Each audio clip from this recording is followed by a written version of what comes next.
My name is Ralph Green. I'm a retired professor emeritus from the Department of Botany and Plant Pathology at Purdue. I served there from 1955 until I retired in 1988, so it's been a long and, for me, a very fruitful career, one that I've enjoyed immensely. Well, I went into the military and because of the fact that I was first in basic and training and then into the specialized training program, I really hadn't been in a position for a particular assignment.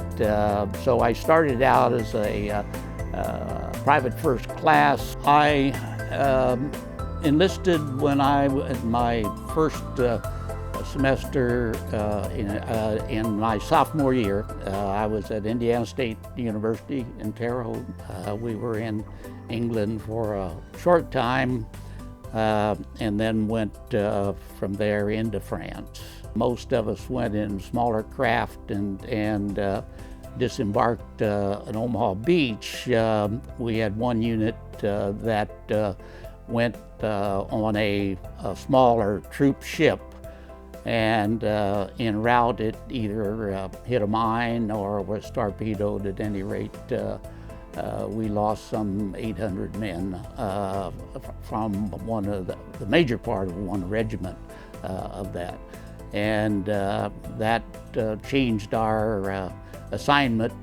We were then assigned to a unit down in the coast of France, the west coast of France. There were submarine pens, German submarine pens that were there, and ended up clearing those before we were then assigned into Germany and on at the end of the war into Austria and some occupation. So I returned home in April of 1946 and resumed my college pursuits then and completed the bachelor's degree in biological sciences in 1948 and came to Purdue to graduate school at that time.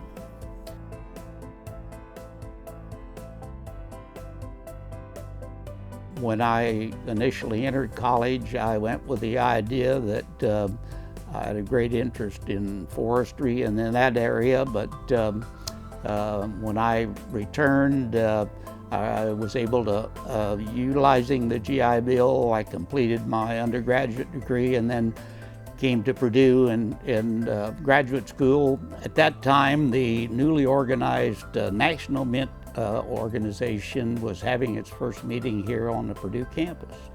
And so they had asked him to speak to this problem, the serious disease problem, which the industry had been confronted with, and he suggested I come along with him. This might be a problem I could work on as my master's thesis research, and so that was my introduction to the mint industry.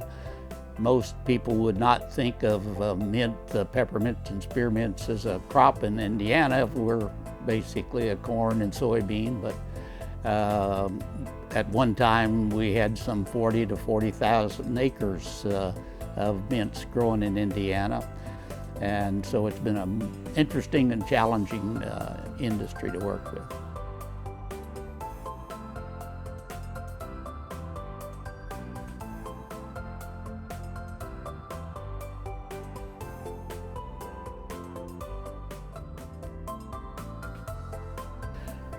It is one of the most dramatic, I think, is the term that best explains that monument. And I could tell from the people along with us, there were 82 vets on that flight, 27 of whom were in wheelchairs. And yet they were accommodated in such a way that I think they were all pleased as I was. And I think it brought back a lot of memories, obviously, but it was a real pleasure to see how well this had been done, and I think everyone who makes that visit, it's a very dramatic situation there in that monument. There was a lot of reminiscence there. Some old war stories and all that we all may be guilty of a little elaboration sometimes, but it was a great trip.